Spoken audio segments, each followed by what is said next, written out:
भूतिया सेल्समैन। कहानी है कानपुर की। कानपुर शहर के बाहरी इलाके में 2 साल पहले मानसरोवर हाउसिंग सोसाइटी खड़ी हुई थी। राघव और ललिता की नई नई शादी होते ही उन्होंने अपना फ्लैट मानसरोवर सोसाइटी में बुक किया। दोनों सोसाइटी में रहने आए तो सोसाइटी देखकर ललिता खुश हो गई। काफी सुरक्षित और सुंदर सोसाइटी है। हाँ, तुम ऊपर जाओ, मुझे चेयरमैन ने बुलाया है।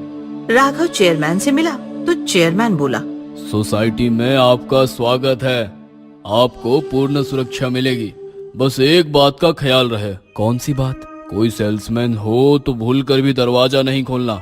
चेयरमैन की बात सुनकर राघव गुस्सा हो गया और ऊपर अपने फ्लैट में आकर ललिता से कहने लगा, क्या सेल्समैन की कोई जिंदगी नहीं होती?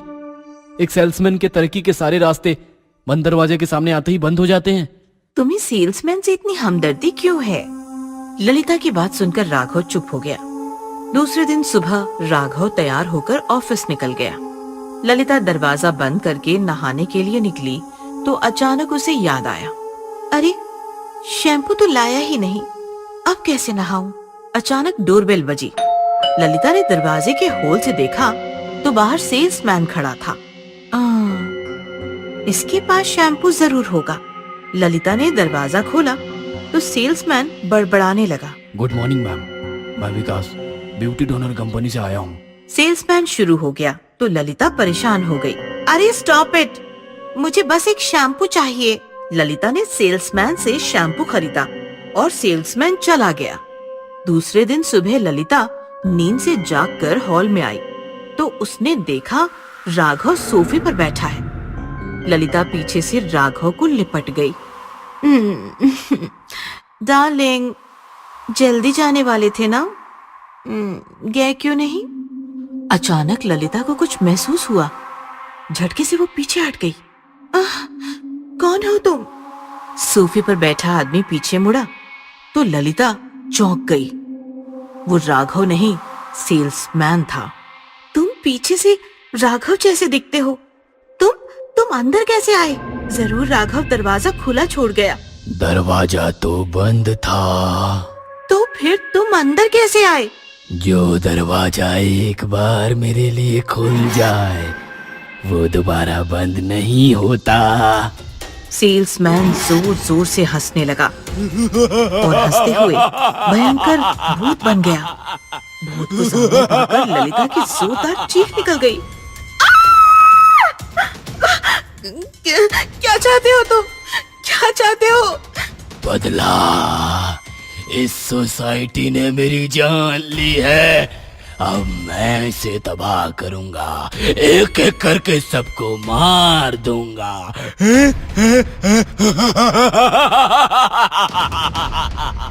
सेल्समैन ललिता की तरफ बढ़ने लगा और ललिता पीछे पीछे सरकने लगी। राघव अपना मोबाइल बेडरूम में भूल आया था। मोबाइल लेने वो वापस फ्लैट के सामने आया और चाबी से दरवाजा खोलने लगा, लेकिन दरवाजा नहीं खुला। ये खोल क्यों नहीं रहा? अचानक अंदर से चीखने चिल्लाने की आवाज आई और राघव डर गया। ललिता, क्या हुआ? दरवाजा खोलो। राघव दरवाजा पीटता रहा और अंदर भूत ने ललिता को गैलरी से नीचे लटका दिया। राघव, बचाओ, बचाओ राघव। मैं भी ऐसे ही मरा था, अब तुम भी मरोगी। राघव दरवाजा पीट रहा था कि चेयरमैन वहां पहुंचा। जब तक तुम्हारी बीवी जिंदा है वो दरवाजा नहीं खोलेगा। सेल्समैन के लिए दरवाजा खोलकर ललिता ने गलती कर दी। लेकिन वो ऐसा क्यों कर रहा है? ये बात 2 साल पहले की है, जब ये सोसाइटी नई नई बनी थी। एक सेल्समैन यहाँ सोसाइटी में आया तो मैंने उसे रोका। ओ भाई, तुम अंदर कैसे आए? सोसाइटी में सेल्समैन अलाउड नहीं है। मैं विकास हूँ साहब, वॉचमैन से छिप कर आया हूँ। मेरे भाई को बड़ी नौकरी मिलने वाली है, उसके लिए पाई पाई जोड़ रहा हूँ। प्लीज मुझे ऊपर जाने दीजिए। ढोंग ना करो, भागो यहाँ से। मैंने उसे धक्के मारकर निकाल दिया तो वह पाइप से ऊपर चढ़ा और पैर फिसलने से नीचे गिरकर मर गया। तब से उसकी आत्मा सोसाइटी में भटक रही है। जो दरवाजा खोलता है उसे वो नीचे गिराकर मार देता है। चेयरमैन की बात सुनकर राघव पागलों की तरह चिल्लाते हुए दरवाजा पीटने लगा। विकास भैया, दरवाजा खोलिए, मैं आपका छोटा भाई राघव, वो मेरी पत्नी है, उसे कुछ ना करना। सेल्समैन का भूत ललिता को नीचे छोड़ने ही वाला था कि उसने राघव की आवाज सुनी। उसने फौरन ललिता को ऊपर खींच लिया। ललिता बच गई। सेल्समैन का भूत दरवाजे की तरफ भागा। उसने दरवाजा खोला तो सामने राघव खड़ा था। भूत राघव से लिपट गया। राघव मेरे भाई, कैसा है तू? मैं ठीक हूँ भैया, आप क्यों गए हमें छोड़कर? मैं तुम्हें बड़ा आदमी बनाना चाहता था, मैं बड़ा आदमी बन गया हूँ भैया, ये देखो। ललिता दोनों के पास आई तो राघव ने ललिता से कहा, तू जानना चाहती थी ना कि मुझे सेल्समैन से इतनी हमदर्दी क्यों है? क्योंकि मेरा ये भाई सेल्समैन था जो मेरे लिए मर गया। मैं एक सेल्समैन का छोटा भाई हूँ। सेल्समैन का भूत ललिता और राघव की तरफ देखकर कहने लगा, सच राघव, बहुत बड़ा आदमी बन गया तू। ललिता मुझे माफ करना, बदले की आग में मैं जल रहा था। तुम लोगों को देखकर सारी आग शांत हो गई। अब मैं मुक्ति चाहता हूँ, अलविदा। ऐसा कहकर सेल्समैन का भूत सोसाइटी से हमेशा हमेशा के लिए मुक्त हो गया और राघव और ललिता खुशी खुशी रहने लगे। Room number 13। सुनो, मेरे कमरे का हीटर काम नहीं कर रहा है, अंदर आकर ठीक करो। ड्यूटी पर नए नए ज्वाइन हुए होटल कर्मचारी को लगा कि उसे कस्टमर को खुश करने का मौका मिल रहा है। वो झट से उस मैडम के पीछे रूम में चला गया और मैडम ने अंदर से दरवाजा बंद कर लिया। लेकिन वो था उस होटल का सबसे मनहूस कमरा, रूम नंबर 13। ये खौफनाक कहानी है लोनावला की। लोनावला की खूबसूरत वादियों में होटल अतिथि कुछ सालों पहले ही नया नया शुरू हुआ था। होटल में टोटल 20 रूम्स थे और सभी रूम्स हर सीजन में हमेशा एंगेज रहते थे। लेकिन होटल अतिथि में एक कमरा ऐसा भी था जिसमें बस एक बार एक ही कस्टमर गया और उसके बाद वो कमरा हमेशा हमेशा के लिए आउट ऑफ सर्विस हो गया। वो था रूम नंबर 13।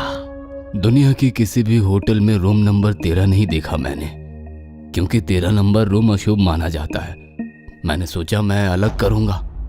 मैंने अपने होटल में रूम नंबर 13 को जगह दे दी और वही मेरी सबसे बड़ी भूल साबित हुई। कितना गलत था मैं। देखो, जो हुआ सो हुआ, लेकिन अब रूम नंबर 13 की वजह से होटल अतिथि का नाम खराब नहीं होना चाहिए मैनेजर। डोंट वरी सर, हमने वो कमरा सर्विस में लाना कब का छोड़ दिया है। और तो और गेस्ट भी 13 नंबर रूम तो कभी मांगते ही नहीं। चिंता की कोई बात नहीं है, हम भी भूल गए हैं। आप भी भूल जाइए सर उस रूम नंबर 13 को। दरअसल होटल अतिथि का मालिक शुभ अशुभ जैसी बातें नहीं मानता था, इसीलिए होटल बनाते समय उसने होटल की बिल्डिंग में जानबूझकर रूम नंबर 13 रखा। लेकिन होटल शुरू होने के बाद होटल में आए किसी भी नेशनल इंटरनेशनल गेस्ट ने रूम नंबर 13 को कभी पसंद नहीं किया, क्योंकि 13 नंबर का आंकड़ा पूरी दुनिया में अशुभ माना जाता है और इसी कारण रूम नंबर 13 भी हमेशा खाली ही पड़ा रहता था। लेकिन एक साल पहले मेघा नाम की एक औरत अपने पति से झगड़ा करके लोनावला भाग आई और रहने के लिए उसने होटल अतिथि चुना। मैडम, सारे कमरे फुल है, बस रूम नंबर 13 छोड़कर। वो चलेगा आपको? हाँ, दे दो मुझे, चलेगा। ओके मैम, लोग 13 नंबर का कमरा शुभ नहीं मानते, इसलिए मैंने आपसे कंफर्म कर लिया। प्लीज वेट, हम अभी वो कमरा आपके लिए रेडी कर देते हैं। और उस दिन से मेघा रूम नंबर 13 में रहने लगी। सुबह से लेकर शाम तक वो लोनावला घूमती और रात में होटल आकर रूम नंबर 13 में ठहरती। वो अपने पति से झगड़कर भाग आई थी। एक दिन उसका पति आया और मेघा को मना कर ले गया। लेकिन फिर दोनों के बीच पता नहीं ऐसा क्या हुआ कि मेघा उसी रात फिर से होटल लौट आई और दूसरे दिन सुबह होटल स्टाफ ने रूम नंबर 13 में पंखे से लटकी हुई उसकी लाश देखी। मेघा ने रूम नंबर 13 में फांसी लगाकर खुदकुशी कर ली थी। इस घटना के बाद होटल मालिक को अपनी गलती का एहसास हुआ और रूम नंबर 13 हमेशा हमेशा के लिए बंद करा दिया गया। उस घटना के बाद होटल के सभी कर्मचारी उस कमरे के सामने जाने से भी डरते थे। नाइट शिफ्ट वालों ने तो कमरे से आती हुई मेघा की रोने की आवाज भी सुनी थी।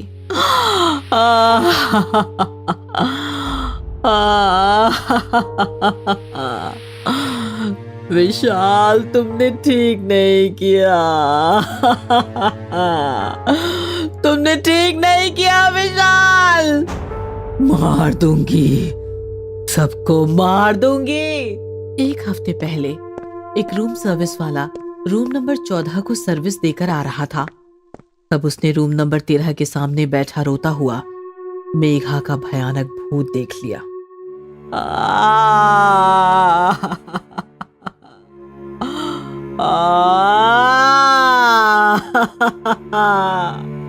उसी दिन वो रूम सर्विस वाला भाग गया था और आज उसकी जगह पर एक नया रूम सर्वेंट आया, मुरारी नाम का।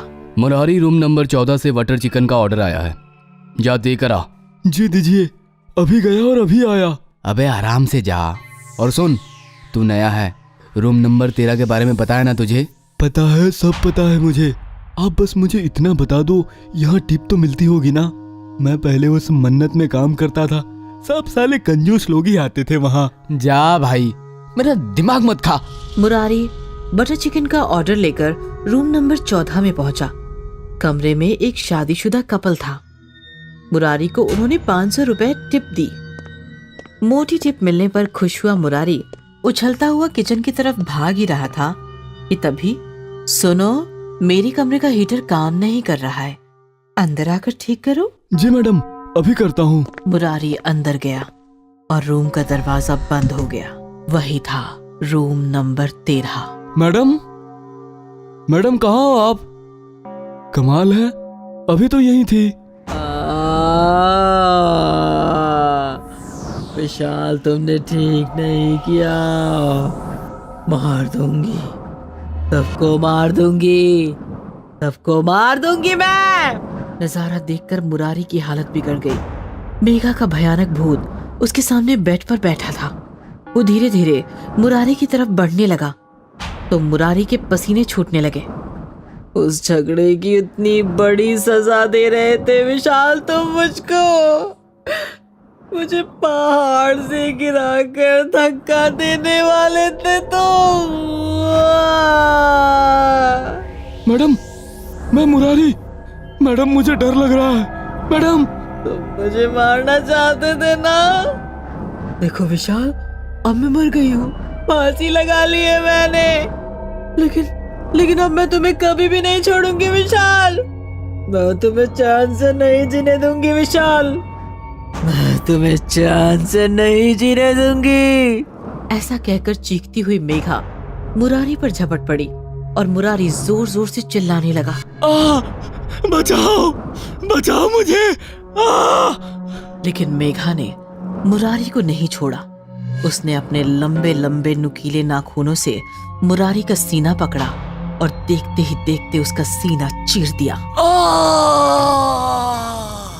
इस प्रकार रूम नंबर 13 ने मेघा के हाथों से मुरारी को मारकर 1 साल बाद अपना दूसरा शिकार भी पा लिया था। क्रिमिनल भूत।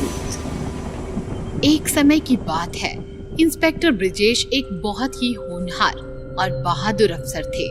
वो बड़े से बड़े क्रिमिनल का एनकाउंटर करते थे। एक दिन उनका पाला साइको किलर राका से पड़ गया। वो उसके पीछे भाग रहे थे और राका भी तेजी से भाग रहा था, पर ब्रिजेश ने शॉर्टकट लेकर सामने आकर राका को गोली मार दी। मैं तुम्हें नहीं छोड़ूंगा इंस्पेक्टर, तुम्हें और तुम्हारे पूरे परिवार को मार डालूंगा।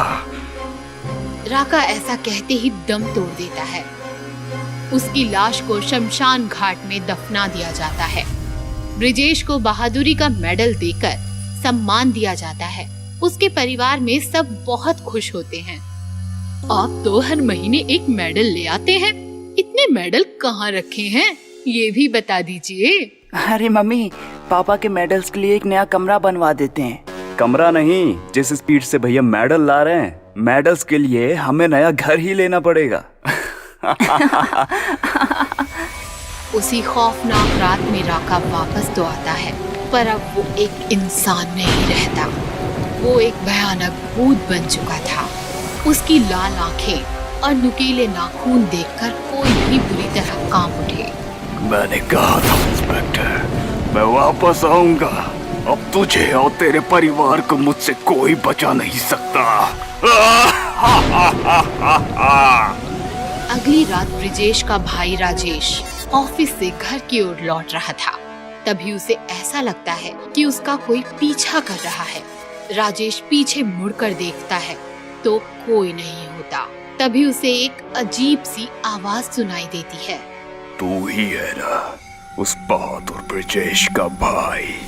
आवाज सुनकर राजेश डर जाता है और कांपती आवाज में पूछता है, कौन है? तभी राका का भूत उसके सामने आ जाता है। मैं राका, जिसे तेरे इंस्पेक्टर भाई ने मार डाला। अब मैं तुझे मारूंगा। देखता हूँ तेरा बहादुर भाई तुझे कैसे बचाता है। राजेश के उस भूत को देखकर पसीने छूट जाते हैं। वो तेजी से भागने लगता है। तभी राका उसकी गर्दन पर हमला करता है और उसका सारा खून पी जाता है और तभी राजेश की मौत हो जाती है। अगले दिन ब्रिजेश अपने भाई को देखता है और फूट फूट कर रोने लगता है। किसने किया तुम्हारे साथ ये भाई? मैं अपने भाई को नहीं बचा सका। तभी ब्रिजेश की पत्नी पूजा को राजेश के हाथ पर नाखून से कुछ लिखा हुआ दिखता है। देखिए जी, देवर जी के हाथ पर कुछ लिखा हुआ है। ब्रिजेश हाथ पकड़ने लगता है। भाई तो गया, अब बीवी की बारी। राका। ब्रिजेश ये सुनकर सदमे में आ जाता है और उसके पैरों तले जमीन निकल जाती है। राका, ये सब राका ने किया है। मैं सोच भी नहीं सकता था कि वो वापस आ जाएगा। मैं उसे नहीं छोड़ूंगा। मुझे लगता है कि हमें पंडित जी को बुलवा लेना चाहिए। ये भूत प्रेत का मामला है, आपके बस की बात नहीं है। पूजा अगले दिन पंडित जी को फोन करती है और उन्हें घर आने को कहती है। राका घर की खिड़की से सब देख रहा होता है। इंस्पेक्टर की बीवी, तू तो गई। पूजा घर की छत पर सूख रहे कपड़े लेने आती है कि तभी अचानक से तेज हवाएं चलने लगती हैं और वहाँ राका आ जाता है। कहाँ है तेरे इंस्पेक्टर पति? तुझे बचाने के लिए वापस नहीं आएगा।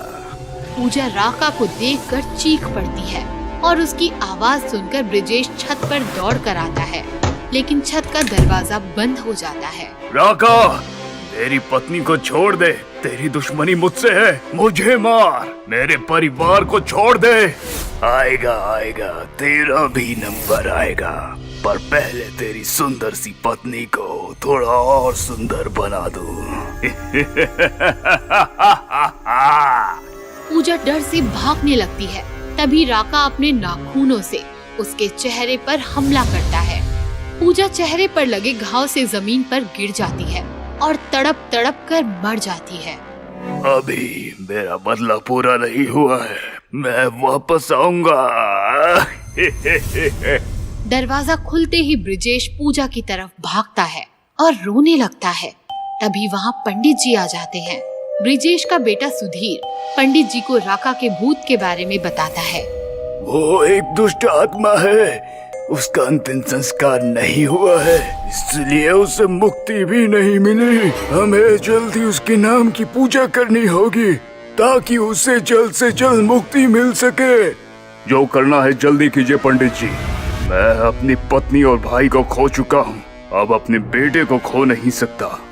पंडित जी पूजा करने लगते हैं और जैसे ही मंत्र पढ़ते हैं वहाँ राका आ जाता है। नहीं, तुम लोगों की इतनी हिम्मत कि मुझे मुक्ति दोगे? तुम लोगों को नहीं छोड़ूंगा। राका सुधीर के पास जाता है और उसका गला पकड़ लेता है। सुधीर का दम घुटने लगता है। तभी ब्रिजेश पंडित जी का दिया हुआ गंगा जल राका पर छिड़क देता है और राका का मृत शरीर जलने लगता है। ये क्या किया तुमने? तभी पंडित जी अपनी पूजा का आखिरी मंत्र पढ़ते हैं और राका की आत्मा हवा में भाप बनकर उड़ने लगती है। नहीं, मेरा बदला भी पूरा नहीं हुआ। नहीं। और इसी तरह राका की आत्मा को मुक्ति मिल जाती है और ब्रिजेश अपने बेटे की जान बचा पाता है। पेट्रोल चोर चुड़ैल। सुनसान हाईवे पर निखिल बाइक से शहर की तरफ जा रहा था। दोनों तरफ घना जंगल, बीच में सड़क और ऊपर खुला चमकीला आसमान था। निखिल मस्त राइडिंग करता हुआ तेजी से आगे बढ़ रहा था कि तभी उसने देखा हाईवे किनारे एक लड़की अपनी स्कूटी धक्का मारती हुई ले जा रही है। रात काफी सुनसान और गहरी थी। लड़की भी काफी खूबसूरत जवान थी। निखिल रुक गया और लड़की से पूछने लगा, हेलो, क्या मैं आपकी कोई हेल्प कर सकता हूँ? पेट्रोल खत्म हो गया है। ओह डोंट वरी, मैं पीछे से बाइक पर बैठकर अपनी टांग से स्कूटी ढकेलता हूँ। पेट्रोल पंप काफी दूर है अभी। उससे अच्छा ये होगा कि आप अपनी बाइक से थोड़ा पेट्रोल निकाल कर मुझे दे दीजिए। ओह सॉरी, लेकिन मेरी इंपॉर्टेंट बाइक है, इसमें पेट्रोल निकालने की कोई खास सिस्टम नहीं है। चलिए ना, मैं टांग से ढकेलता हूँ आपकी स्कूटी। ये सुनकर लड़की जोर जोर से हंसने लगी और फिर भयानक आवाज में बोली,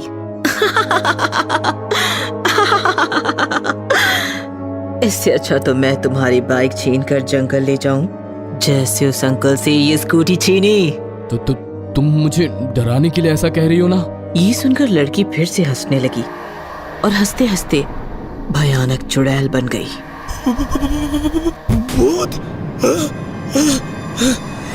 निखिल ने फौरन बाइक स्टार्ट की और वो भागने लगा। थोड़ी दूर तेजी में बाइक चलाने के बाद उसने चैन की सांस ली। ओह गॉड, बच गया। तभी उसने साइड मिरर में देखा तो उसका दिल दहल गया। उसके पीछे वो भयानक चुड़ैल उसे चिपक कर बैठी थी और जोर जोर से हंस रही थी। बचाओ, मुझे बचाओ, बचाओ।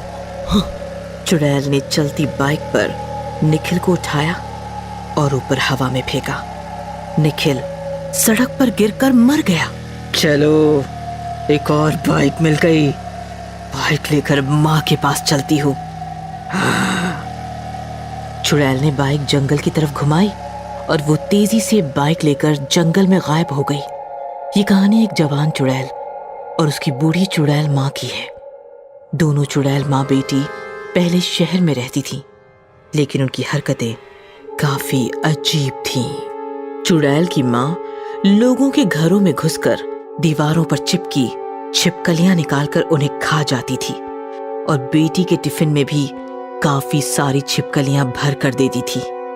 बच्ची की छिपकलियां देखकर पूरी क्लास डर जाती थी और इधर सोसाइटी में भी चुड़ैल माँ की हरकतों से लोग परेशान हो गए थे। इसीलिए चुड़ैल बेटी को स्कूल से और दोनों माँ बेटियों को सोसाइटी से निकाल दिया गया और दोनों चुड़ैल जंगल आकर एक गुफा में रहने लगी।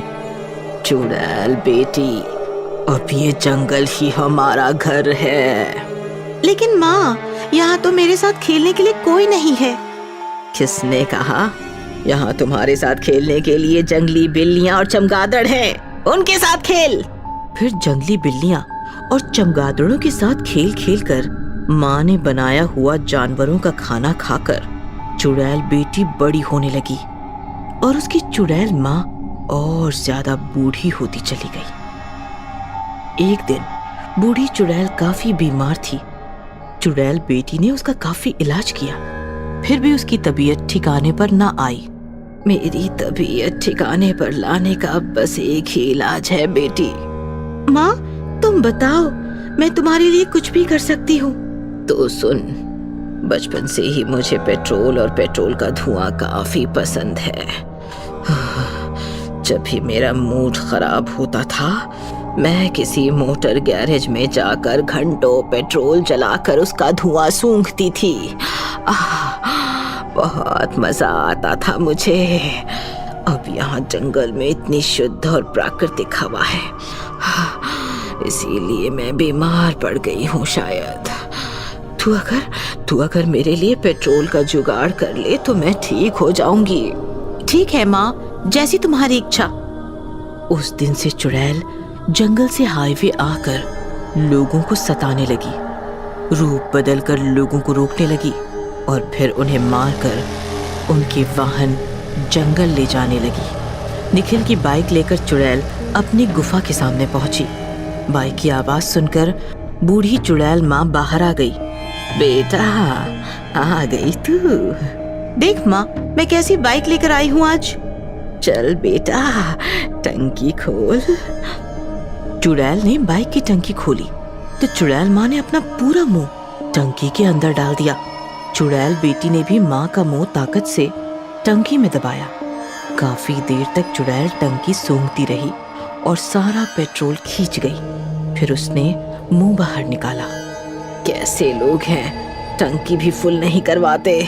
पहले जमाने में टंकी ऊपर तक टच रहती थी। माँ, पेट्रोल अब काफी महंगा हो गया है ना, शायद इसलिए। चल बेटा अंदर चल, तू थक गई होगी। खाना खा ले। दोनों चुड़ैल अंदर चली गई। एक फॉरेस्ट ऑफिसर दोनों को छिप छिप कर देख रहा था। चुड़ैल के अंदर जाते ही वो अफसर भी वहां से भाग गया।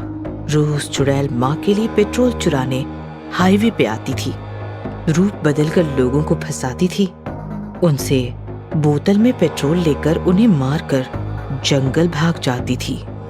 जैसे ही लोगों को पता चला कि हाईवे पर पेट्रोल चोर चुड़ैल का आतंक फैल रहा है, लोगों ने हाईवे से गुजरना ही छोड़ दिया। फिर चुड़ैल ने पेट्रोल पंप जाकर पेट्रोल चुराना शुरू किया, यहाँ तक कि वो शहर में भी घुसने लगी। सोसाइटीज की पार्किंग में जाकर वाहनों से पेट्रोल चुराने लगी। लोग सुबह बाइक स्टार्ट करते तो बाइक स्टार्ट ही नहीं होती थी। अरे ये क्या, पेट्रोल खत्म, कल ही तो डाला था 100 का। हे भगवान, इधर चुड़ैल और इधर सरकार, आम आदमी जिए तो कैसे। लोग पेट्रोल चोर चुड़ैल की वजह से परेशान हो गए थे। पुलिस कमिश्नर भी चिंतित थे। एक दिन फॉरेस्ट ऑफिसर पुलिस कमिश्नर से मिलने गए और उन्होंने कमिश्नर को वो सब कुछ बता दिया जो उन्होंने देखा था। ओह, तो वो जंगल में रहती है। एक दिन चुड़ैल पेट्रोल के लिए हाईवे पर भटक रही थी। तभी उसने देखा एक पेट्रोल का टैंकर हाईवे से आ रहा था। पेट्रोल का टैंकर? इसे पेट्रोल पंप जाने से पहले ही चुरा लेती हूँ, लेकिन इसे कैसे रोकूं? तभी टैंकर अपने आप रुक गया और ड्राइवर पेशाब करने के लिए नीचे उतरा। ड्राइवर के दूर जाते ही चुड़ैल टैंकर पर चढ़ गई और ढक्कन खोलकर अंदर पेट्रोल देखने लगी। अरे, इसमें तो गहरा अंधेरा है। अब पता कैसे चलेगा पेट्रोल है भी या नहीं? एक काम करती हूँ, उतर कर देखती हूँ। चुड़ैल टैंकर के अंदर गई। जैसे ही वो अंदर उतरी, फॉरेस्ट अफसर ने फौरन टैंकर में माचिस की जलती तिल्ली फेंकी। धम से धमाका हुआ और टैंकर के साथ साथ चुड़ैल के भी चिथड़े उड़ गए। इस प्रकार पेट्रोल चोर चुड़ैल खत्म हो गई और पेट्रोल का इंतजार करते करते गुफा में बैठी उसकी बूढ़ी चुड़ैल माँ भी तड़प तड़प कर खत्म हो गई। आईपीएल का भूत। रात के 12 बज चुके थे। आईपीएल शुरू होने में बस कुछ चंद घंटे बचे थे। जयपुर सुपर किंग के कप्तान रणधीर शर्मा ग्रैंड होटल के बिस्तर पर खर्राटे ले रहे थे। अचानक होटल के सारे लाइट्स ऑफ हो जाते हैं और रणधीर शर्मा के कमरे में रोते रोते कोई प्रवेश करता है और सोए हुए रणधीर शर्मा से कहता है, तुमने मुझे टीम के बाहर निकाल कर रुलाया है, गंदा पॉलिटिक्स किया है मेरे साथ। देखना कल मैच में मैं तुम्हें कैसे रुलाता हूँ। ऐसा कहकर जोर जोर से हंसने लगता है। उसकी हंसी से सारा होटल थरथराने लगता है। शर्मा आंख खोलता है और सामने देखता है तो उसकी आंखें फटी की फटी रह जाती हैं। बचाओ बचाओ बचाओ, कोई है वहाँ पे। लाइट आ जाती है। रणधीर शर्मा के पीए मनसुख तिवारी सिक्योरिटी गार्ड्स के साथ रणधीर के कमरे में भागते हैं। क्या हुआ सर? आपकी चीख मैंने सुनी। मनसुख वो वापस आया है, वो मुझे नहीं छोड़ेगा। मनसुख वो आया है। कौन सर? किसकी बात कर रहे हैं आप? राकेश, राकेश। वो तो मर चुका है। सो जाइए आप, कल मैच है, मैं डॉक्टर को बुलाऊंगा आपके लिए। मैं कल मैदान में नहीं उतरूंगा। मैच कैंसिल कर दो मनसुख, मैच कैंसिल कर दो। सर, करोड़ों का नुकसान हो जाएगा, आपका करियर खत्म हो जाएगा। सो जाइए सर आप, डोंट वरी, मैं रुकता हूँ यहाँ, आप आराम से सो जाइए। रणधीर शर्मा सोने का प्रयास तो करता है, पर राकेश के ख्याल से उसकी नींद उड़ जाती है। दरअसल राकेश एक बहुत अच्छा प्लेयर था, इंडिया को वर्ल्ड कप दिलाने की क्षमता रखता था। जब वह खेलता था तो दर्शकों की सांसें रुक जाती थी, मानो कि राकेश दूसरा सचिन ही था।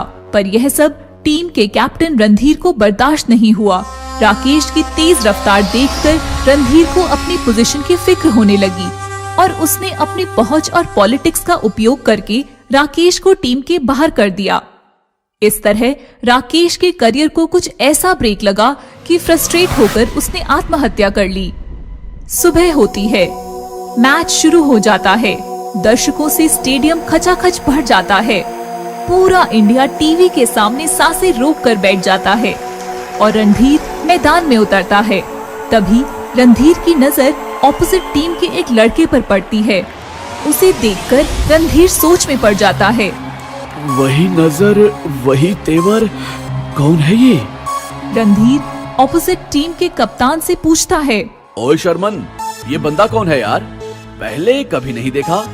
ये हमारा सरप्राइज पैकेज है तुम लोगों के लिए, देखना ये कैसे धोता है तुम लोगों को। टॉस होता है, हाथ में बल्ला उठाए ऑपोजिट टीम का वही लड़का ओपनिंग करता है। रणधीर बॉलिंग करने उतरता है। रणधीर पहला बॉल डालता है तो वह लड़का बल्ला घुमाकर बॉल आसमान में ऐसा उछालता है कि मानो बॉल आसमान निकल गई हो। बॉल वापस ही नहीं आती। सारे हैरान हो जाते हैं। तभी वह लड़का रणधीर की तरफ देखकर मुस्कुराता है। वही आंखें, वही अंदाज, वही मुस्कुराहट, ऐसा शॉट तो राकेश ही मार सकता था। तभी यकायक उस लड़के में रणधीर को राकेश का भूत दिखता है और रणधीर बुरी तरह घबरा जाता है। ये मैच रोक दो, वो मुझे मार देगा, मैं नहीं खेलूंगा। अरे ये क्या, कैप्टन रणधीर अचानक से ऐसे क्यों बर्ताव करने लगे हैं? रोक दो, ये मैच रोक दो, ये मैच रोक दो। रणधीर की हालत देखकर टीम के मालिक रणधीर के पास आते हैं। क्या हुआ, क्या पागलपन है? सर, राकेश वापस आया है, वो मुझे मार देगा। और मैं हार गया तो मैं तुम्हें मार दूंगा। जानता है करोड़ों रुपए इन्वेस्ट किए हैं मैंने। तेरे कहने पर मैंने राकेश को हटा दिया था, वो होता तो कम से कम ये दिन तो ना देखना पड़ता। पागल हो गए हो क्या तुम? राकेश का भूत रणधीर के पास आता है और मुस्कुराता है। देखा, मैंने कहा था ना, अब मैं तुम्हें नहीं छोड़ूंगा। मैं वापस आया हूँ सिर्फ तुम्हारे लिए, और मुझे सिर्फ तुम ही देख सकते हो, बाकी कोई नहीं। ऐसा कहकर हंसते हुए बैटिंग करने निकल पड़ता है। रणधीर बुरी तरह डर जाता है, पर वह कुछ नहीं कर सकता। रणधीर कांपते कांपते बॉल फेंकता है तो राकेश का भूत जोरदार पलटवार करता है तो बॉल सीधे राकेश के पेट में आकर लगती है। राकेश जमीन पर गिर जाता है। स्टेडियम तालियां और चीखों से गूंज जाता है। रणधीर समझ नहीं पाता कि उसके जख्मी होने के बावजूद भी यह शोर कैसे। तभी उसके पास राकेश आता है और कहता है, हैरान हो गए ना, पर तुम्हें अब कोई नहीं देख सकेगा, और मुझे भी, क्योंकि तुम तो यहाँ हो ही नहीं। वो देखो, तुम तो वहाँ मैच खेल रहे हो। रणधीर देखता है तो वह बॉलिंग कर रहा होता है। ये कैसे हो सकता है? मैं तो यहाँ हूँ। फिर वो कौन है? सब मेरी माया है, वो तुम्हारा क्लोन है। लोग उसे देखते रहेंगे और मैं इधर तुम्हें बीच ग्राउंड में ही निपटा दूंगा। मैं चाहता तो तुम्हें कल रात को ही मार सकता था, पर मुझे तुम्हें यहीं मारना था, इसी ग्राउंड पर। राकेश का भूत घायल रणधीर को बल्ले से मारने लगता है। रणधीर चीखने चिल्लाने लगता है, फिर भी किसी का उस पे ध्यान नहीं जाता। सब लोग रणधीर के क्लोन को ही रणधीर समझ बैठे हैं और इधर राकेश रणधीर को मारकर घायल कर देता है। अचानक रणधीर का क्लोन गायब हो जाता है। सब हैरान हो जाते हैं। अरे ये क्या, रणधीर कहाँ चला गया? वो तो बॉल लाने गया था ना? लगता है डर कर भाग गया होगा। लगता है रणधीर शर्मा हार के डर से मैदान छोड़कर भाग गए हैं और उन्होंने जीत अपोजिट टीम की झोली में डाल दी है। रणधीर के फैंस चिल्लाने लगते हैं, रणधीर शर्मा भगोड़ा है, रणधीर शर्मा हाय हाय। यह सुनकर घायल रणधीर दम तोड़ देता है। इस प्रकार राकेश का भूत रणधीर से अपना बदला ले लेता है।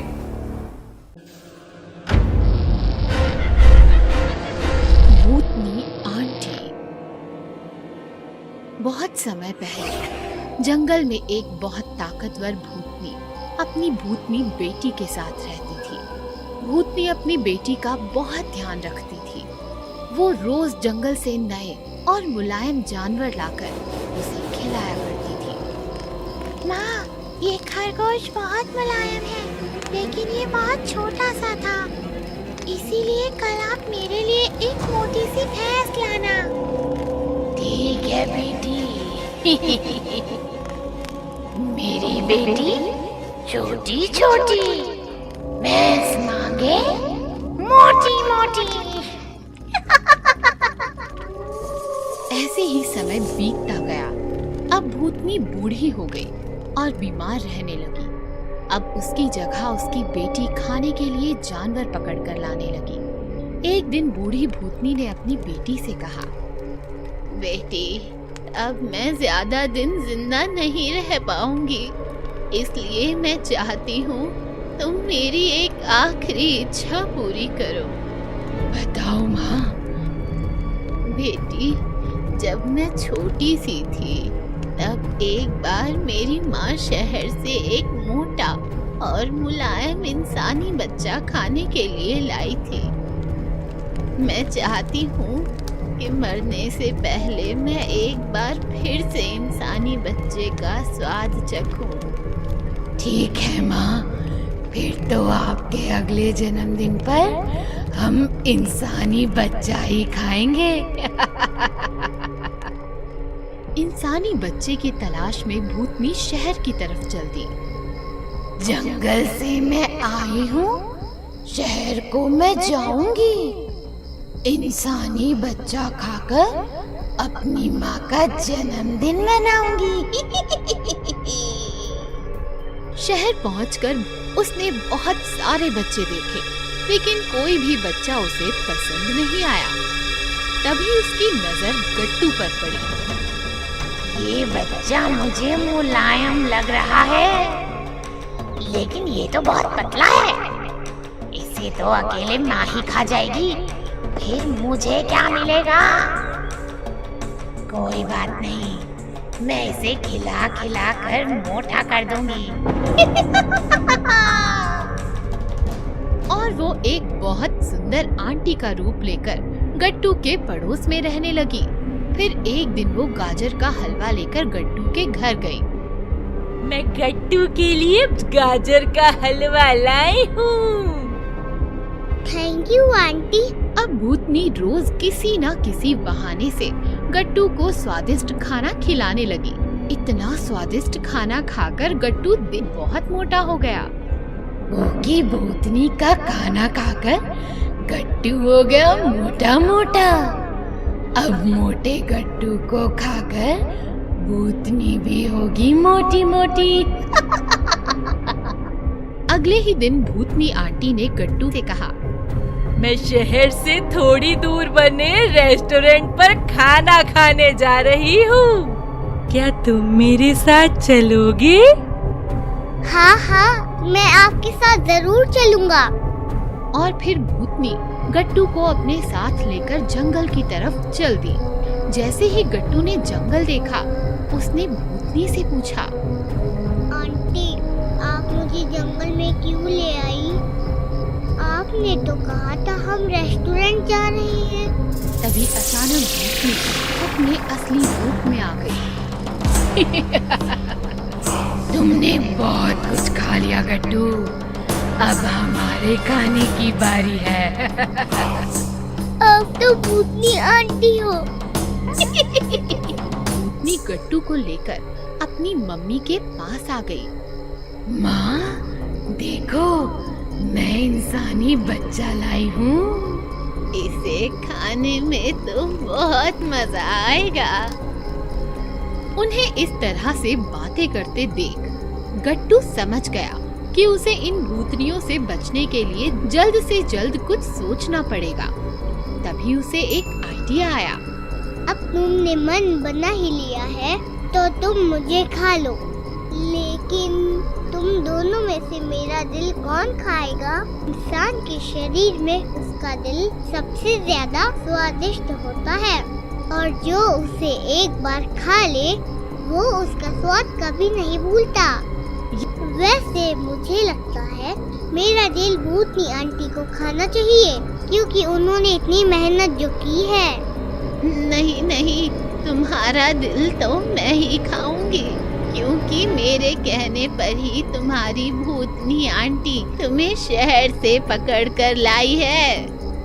लेकिन मेहनत तो ज्यादा मैंने ही की है। जब मैं छोटी थी तब मेरी माँ ने मुझे बच्चे का दिल नहीं खिलाया था, इसीलिए इसका दिल तो मैं ही खाऊंगी। ऐसे कैसे?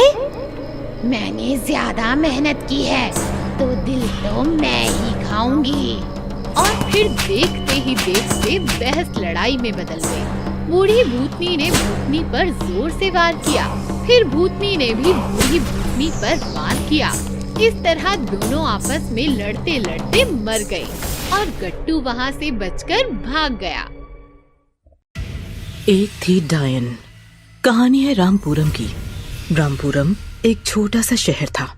शहर में एक कॉलोनी थी, नंदनवन कॉलोनी। नंदनवन कॉलोनी शहर की काफी खूबसूरत, स्वच्छ, सुंदर और शांत कॉलोनी थी। कॉलोनी में काफी सारे छोटे मोटे खूबसूरत घर और घरों के सामने पेड़ पौधों की हरियाली थी। कॉलोनी का वातावरण काफी शुद्ध और प्रसन्न था। कॉलोनी में मालिक, किराएदार, डॉक्टर, वकील, टीचर, ऐसे सभी मिडिल क्लास लोग हंसी खुशी और एक दूसरे के साथ मिलजुल कर रहते थे। कॉलोनी के सारे छोटे छोटे बच्चे स्कूल जाते थे और छुट्टी के दिन बाहर कॉलोनी में पेड़ पौधे के साथ खेलते थे। एक दिन की बात है, श्यामलाल जी अपने मकान के सामने अपनी बीवी का इंतजार कर रहे थे। उन्हें मार्केट जाना था। तभी वहाँ मगनलाल जी गए और उन्होंने श्यामलाल जी से बात शुरू की। कैसे हो श्यामलाल जी, बड़ी जल्दी में हो? अरे हाँ भाई साहब, सब बढ़िया। आप बताओ, आपके क्या हाल है? हम भी ठीक है, बस आपसे एक बात पूछनी थी। हाँ हाँ बोलो ना। आपका मकान देना था ना किराए पर। मेरे साले का एक दोस्त आ रहा है हमारे यहाँ रहने, उसे मिल सकता है क्या? अरे यार मगनलाल जी, लेट हो गए आप। क्या हुआ, किसे दे दिया क्या? हाँ भाई, दे दिया एक बुढ़िया को। बेचारी अकेली है, सरकार की तरफ से जो मिलता है उस पर जीती है। मैंने सोचा दे दो, बुढ़िया है, ज्यादा तकलीफ भी नहीं देगी। अच्छा तो कोई बात नहीं, लेकिन कहाँ है वो बुढ़िया? दिखी नहीं कभी। अरे अभी तक आई नहीं है वो, बस सामान और किराया छोड़कर गई है, कब आएगी पता नहीं। अरे लक्ष्मी चलो भी। ये औरतें हमेशा लेट कर देती हैं, बाजार जाना था। एक संडे की बात है, दोपहर का समय था। कॉलोनी के सभी लोग अपने अपने घरों में आराम कर रहे थे और उनके छोटे छोटे बच्चे पेड़ पौधों के नीचे कॉलोनी में खेल रहे थे। तभी अचानक मौसम बदल गया। बहती हवा अचानक रुक गई और तापमान बढ़ गया। आसमान में कौवे कांव कांव करने लगे। माहौल एकदम अजीब हो गया और छोटे छोटे बच्चे बेचारे परेशान हो गए। आहा, बहुत गर्मी हो रही है मुझे। गर्मी हो रही है तो फिर शर्ट उतार दे। उतार दूं? नहीं नहीं, मम्मी डांटेगी। तभी बच्चों को टक टक आवाज सुनाई दी। ये टक टक आवाज कैसी है? चलो देखते हैं। फिर बच्चों ने सड़क पर आकर देखा तो सड़क पर एक काफी बूढ़ी दादी लाठी के सहारे धीरे धीरे आगे बढ़ रही थी। बुढ़िया की लाठी बार बार फिसल रही थी और वो काफी संभल कर मुस्कुराते हुए चल रही थी। ओ, कितनी प्यारी है ये दादी अम्मा। चलो चलते हैं उनके पास। फिर क्या, बच्चे दादी अम्मा कहते हुए उछलते कूदते बुढ़िया के पास गए। बच्चों को देखकर बुढ़िया मुस्कुराई। अरे यहाँ तो बड़े ही बच्चे हैं, बहुत मजा आने वाला है। आप अब यहीं रहने वाली हो? हाँ, मैं यही रहने वाली हूँ। तुम लोगों को परेशान करने वाली हूँ बहुत। बुढ़िया की बातें सुनकर बच्चे हंसने लगे। मुझे उस सामने वाले श्याम जी के मकान में जाना है। चलो, हम छोड़ देते हैं आपको। चिंटू ने बुढ़िया की लाठी ले ली और उसका हाथ पकड़कर बुढ़िया को सहारा दी। बाकी बच्चे भी बुढ़िया के पीछे पीछे चलने लगे। मकान के अंदर आते ही चिंटू बोला, अब हम खेलने जाते हैं। तभी अचानक बुढ़िया जोर जोर से अजीब आवाज में हंसने लगी।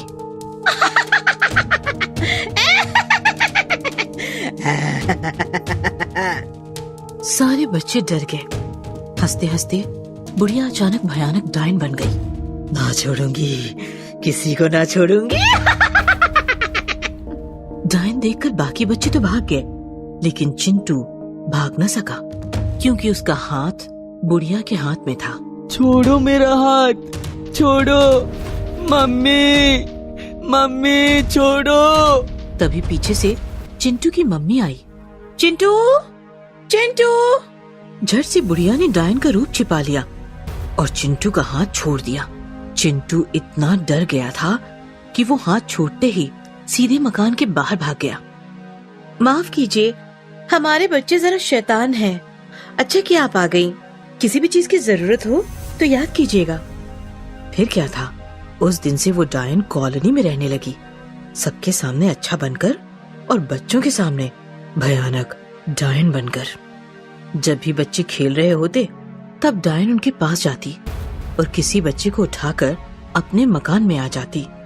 बच्चा जोर जोर से चिल्लाने लगता। बाकी बच्चे भी शोर मचा देते, लेकिन जैसे ही कोई बड़ा आ जाता बुढ़िया फौरन रूप बदलकर झूठ कहती। देखिए ना, इन बच्चों ने मेरी लाठी कहीं छिपा रखी है। बता ही नहीं रहा कोई कहाँ छिपा रखी है। बच्चों ने अपने घर वालों को बुढ़िया के बारे में बताया, फिर भी उनका किसी ने विश्वास नहीं किया। और एक दिन जो होना था वही हुआ। अचानक चिंटू कहीं गायब हो गया। सबने बहुत ढूंढा, लेकिन चिंटू नहीं मिला। मैं जानती हूँ चिंटू कहाँ है, चलो मेरे साथ। बच्चे बुढ़िया के मकान में पहुँचे तो बूढ़ी डायन ने चिंटू को एक कमरे में अंदर बांध कर रखा था और वो उसे सता रही थी। तुम्हारी मम्मी कह रही थी कि तू बड़ा शैतान है। अब कहाँ गई तेरी शैतानी? हाँ, खबरदार, मैं सबसे बड़ी शैतान हूँ। बच्चों को मैं कच्चा चबा जाती हूँ। प्लीज छोड़ो मुझे, प्लीज मुझे छोड़ दो। बच्चों ने चिंटू की हालत देखी तो उन्हें काफी बुरा लगा। चलो मम्मी पापा को बताते हैं। नहीं, वो आएंगे तो डायन फिर से कुछ न कुछ झूठ बोलकर बच जाएगी। तो फिर अब क्या करें? चिंकी ने मोबाइल निकाला और डायन का वीडियो बनाया। फिर चिंकी ने वो वीडियो कॉलोनी के ग्रुप में पोस्ट किया। वीडियो देखकर कॉलोनी के सभी लोग उस मकान में पहुँचे और उन्होंने डायन के चंगुल से चिंटू को बचा लिया। अब रूप बदलने की कोई जरूरत नहीं है डायन, तुम्हारा असली रूप हम सबके सामने आ चुका है। हमने बच्चों पर पहले भरोसा नहीं किया, लेकिन भला हो इस मोबाइल का, मारो इसे। फिर कॉलोनी की सारी औरतों ने मिलकर डायन की अच्छी खासी धुलाई की।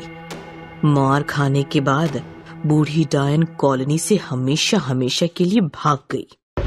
ये कहानी है एक बहुत ही बड़े मेट्रो सिटी की, जहाँ प्रिया रहती थी।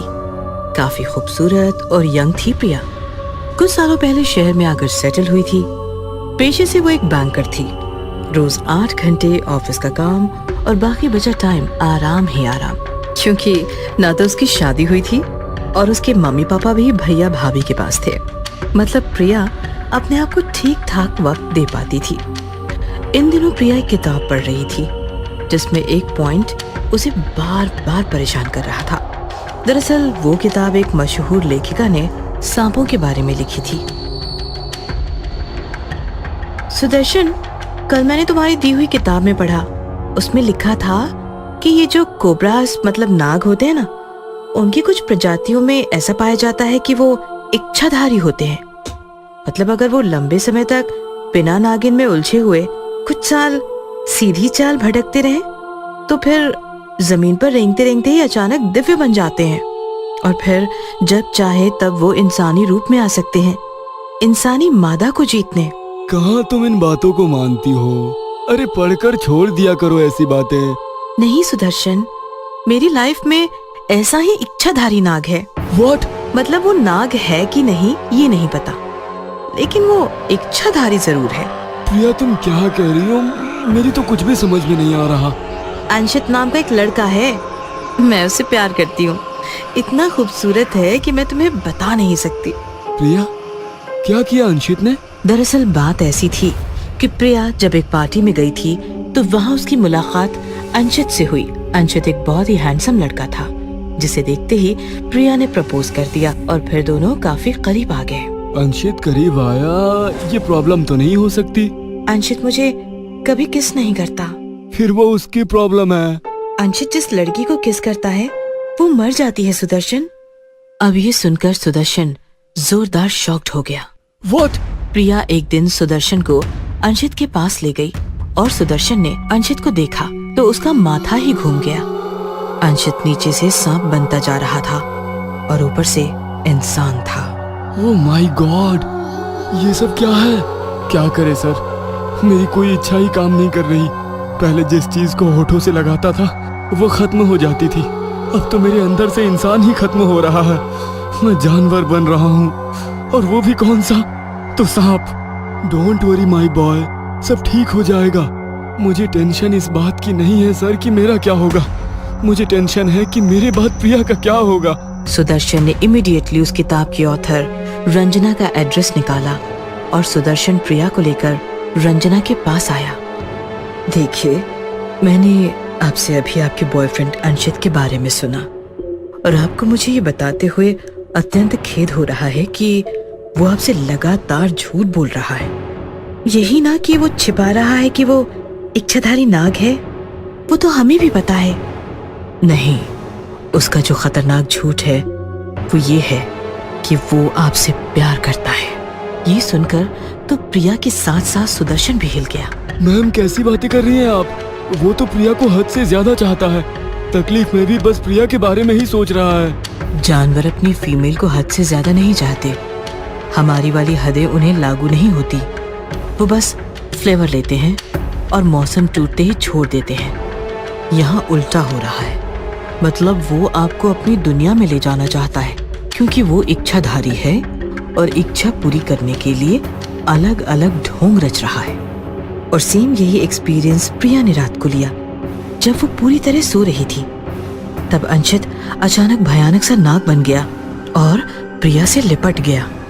वो प्रिया के होठों को डसना चाहता था लेकिन डस नहीं पाया।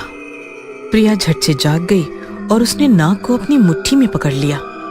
काटो मुझे, मार डालो, क्यों रुके हो, मार डालो। नाग वापस आधा इंसान बन गया। माफ कर दो प्रिया, पता नहीं मुझे ऐसा क्या हो गया, मुझसे रहा ही नहीं गया। मैं जानती हूँ क्या इरादे हैं तेरे, मुझे अपनी दुनिया में ले जाना चाहता है ना तू। अंशित गुस्सा हो गया, काफी ज्यादा भयानक दिखने लगा और जोर से चिल्लाया।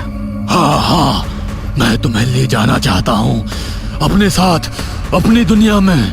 मैं करीब 100-2 साल बिना नागन के रेंगता रहा। अब इच्छाधारी बनने के बाद ऐसी नागन पाना चाहता हूँ जो बस मेरी हो और किसी की नहीं। ऐसा कहकर अंशित जोर जोर से हंसते हुए हमला करने ही वाला था कि तभी सुदर्शन ऑथर रंजना को लेकर वहां आया। रंजना ने झट से फूंक मारी और अंशित इच्छाधारी नाग से नाग की छोटी सी गोली बन गया। रंजना ने वो गोली उठाकर एक शीशी में भर ली। आपका बहुत बहुत धन्यवाद रंजना, लेकिन आप इसे इच्छाधारी नाग की गोली बनाकर क्या करेंगी?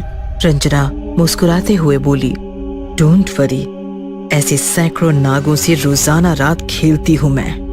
और फिर रंजना झूमती हुई निकल गई। आगे उस इच्छाधारी नाग अंशित का क्या हुआ पता नहीं, लेकिन सुदर्शन ने तो अपनी प्रिया बचा ली। भूतिया डाकिया। ये बात उस जमाने की है जिस जमाने में मोबाइल नहीं थे, इंटरनेट नहीं थे, सोशल मीडिया भी नहीं था। एक दूसरे से बात करने के लिए लोग एक दूसरे को खत लिखा करते थे। डाकिया घर घर जाकर खत बांटता था। ये कहानी उस जमाने की है जिस जमाने में डाकिया लोगों की जिंदगी का एक अहम हिस्सा हुआ करता था। रघु नाम का एक डाकिया था। वो दिन भर साइकिल से शहर की हर गली घूमता था और घर घर खत बांटता था। रात का समय था, आखिरी खत बचा था। रघु अपनी साइकिल लेकर खत देने चला गया। आज तो बहुत रात हो गई, घर गया तो बीवी जरूर डांटेगी। रघु पते पर पहुंच जाता है। डाकिया आया है, डाक लेकर आया है। अंदर से ना कोई जवाब आता है और ना कोई दरवाजा खोलता है। सुनो, आपका खत आया है। लगता है सब सो गए। रघु दरवाजे पर टक टक आवाज करता है तो दरवाजा अपने आप खुल जाता है। रघु अंदर जाता है तो दरवाजा बंद हो जाता है। लगता है कोई गड़बड़ है। कोई है? मैं डाकिया, डाक लाया हूँ। तभी एक चुड़ैल हंसती हुई अंधेरा चीरकर रघु के सामने आ जाती है। चुड़ैल को देखकर रघु अंदर से तो बहुत डर जाता है, लेकिन बाहर से होशियारी से पेश आता है। लगता है मैं गलत घर में आ गया हूँ, माफ कीजिए। चुड़ैल जोर जोर से हंसने लगती है। तू एकदम सही घर आया है। कई सालों से मैं इस मकान में बंद पड़ी थी। तूने ये दरवाजा खोलकर मुझे आजाद कर दिया। बहुत अच्छा काम हो गया मेरे हाथों से। भगवान मुझे दुआ देगा। मैं चलता हूँ। ऐसे कैसे जाने दूं? हाँ? तुम्हारा इरादा क्या है? दरवाजा तो तूने खोल दिया, अब मुझे बाहर घुमाओ, बाहर की दुनिया दिखाओ, मेरे खाने का प्रबंध करो। ये मैं कैसे कर सकता हूँ? बहुत आसान है, मैं तुम्हारे शरीर में घुस जाती हूँ। चुड़ैल रघु के शरीर में घुस जाती है और रघु जोर जोर से हंसने लगता है। रघु घर आता है। पापा आ गए, पापा आ गए, पापा आ गए। पापा क्या हो गया आपको? कहाँ मर गए थे? इतनी रात हो गई, घर क्यों नहीं लौटे? रघु घर का दरवाजा बंद कर देता है और जोर जोर से हंसने लगता है। शराब पी ली क्या? हंस क्यों रहे हो? मैं रघु नहीं, चुड़ैल हूँ। ये सुनकर रघु की पत्नी और उसका बेटा कांपने लगते हैं। रघु अपने बेटे को और पत्नी को मार देता है और उनका खून चूस लेता है। सुबह होती है। रघु साइकिल लेकर डाक पहुंचाने निकल पड़ता है। डाकिया आया है, डाक लाया है। एक औरत दरवाजा खोलती है। क्या लाए हो? मनी ऑर्डर या खत? तुम्हारी मौत लाया हूँ। क्या बक रहे हो? रघु औरत को दबोच लेता है और घसीटता हुआ अंदर ले जाता है। दरवाजा बंद हो जाता है। रघु औरत का खून चूसकर औरत को मौत की नींद सुला देता है। डाकिया आया है, डाक लाया है। इस प्रकार रघु घर घर डाक देने के बहाने जाता था और घर के सभी सदस्यों का खून चूसकर उन्हें मार देता था। इस प्रकार रघु डाकिया का आतंक पूरे शहर में फैल चुका था। डाकिया का नाम सुनकर लोग कांप जाते थे। घर के बाहर कोई डाकिया आए तो भी कोई दरवाजा नहीं खोलता था। इधर डाक ऑफिस से भी रघु का आतंक फैल चुका था। वो डाक लेने ऑफिस आता तो कोई भी उसे रोकने की चेष्टा नहीं करता, क्योंकि सबको मालूम था कि रघु डाकिया नहीं रहा, चुड़ैल का वाहक बन चुका है। एक दिन रघु डाक ऑफिस से डाक लेकर निकल जाता है। तभी डाक ऑफिस में एक खत लिए डिटेक्टिव करण आता है। ये खत मेरे घर पर किसने छोड़ा था? डार्क मास्टर खत देखता है। यह खत रघु ने छोड़ा है। आपको शर्म नहीं आती? एक खूनी डाकिया पाल रखा है तुम लोगों ने। उस दरिंदे ने डाक देने के बहाने मेरी पत्नी को मार डाला। यह डाक मैंने उसे दिल्ली से भेजा था। उसका कोई जवाब नहीं आया तो घर आकर देखा पत्नी मर चुकी थी। डाकिये ने मारा है उसे। आप कौन है? मैं डिटेक्टिव करण, दिल्ली में रहता हूँ। आप दिल्ली में रहते हो इसलिए आपको शहर के हालात मालूम नहीं है। डार्क मास्टर करण को सब हकीकत बताता है। मैं उसे छोड़ूंगा नहीं, उस डाकिये को। रघु को मत मारिए साहब, वह तो अच्छा आदमी है, बस चुड़ैल के चंगुल में फंसा है। कहाँ मिलेगा वो?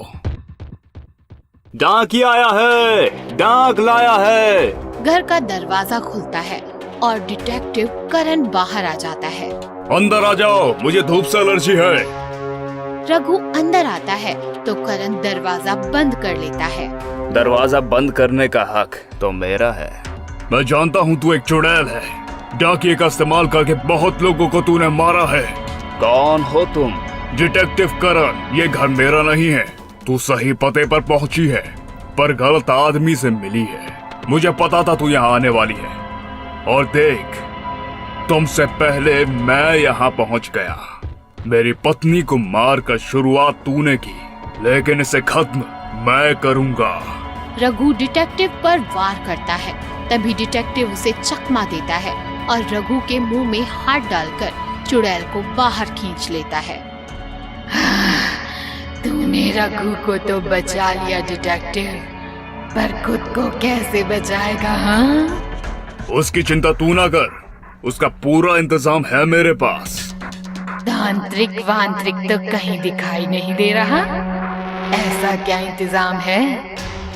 डिटेक्टिव अपना मोबाइल निकालता है और उसमें चुड़ैल को खींच लेता है। चुड़ैल मोबाइल में कैद हो जाती है और चिल्लाने लगती है। हाय रे हाय, कहाँ फंस गई मैं? निकालो मुझे बाहर, ये तो उस मकान से भी छोटा है। हाँ। मैं डिटेक्टिव हूँ चुड़ैल, मैं तांत्रिक बिंत्रिक नहीं करता। स्मार्टफोन रखता हूँ। इस फोन में ऐसा सॉफ्टवेयर है जो बड़े से बड़े भूत को कैद कर सकता है। साहब, आपने चुड़ैल को कैद तो कर लिया, पर उसे मारोगे कैसे? वो फिर बाहर आ गई तो? उसकी चिंता ना कर छोटे, मैं चुड़ैल की वीडियो डिलीट कर देता हूँ। नहीं नहीं नहीं नहीं, छोड़ दो मुझे, छोड़ दो, छोड़ दो। डिटेक्टिव चुड़ैल को मोबाइल से डिलीट कर देता है। इस प्रकार डिटेक्टिव चुड़ैल को मार देता है और रघु के साथ साथ शहर को भी चुड़ैल के चंगुल से बचा लेता है।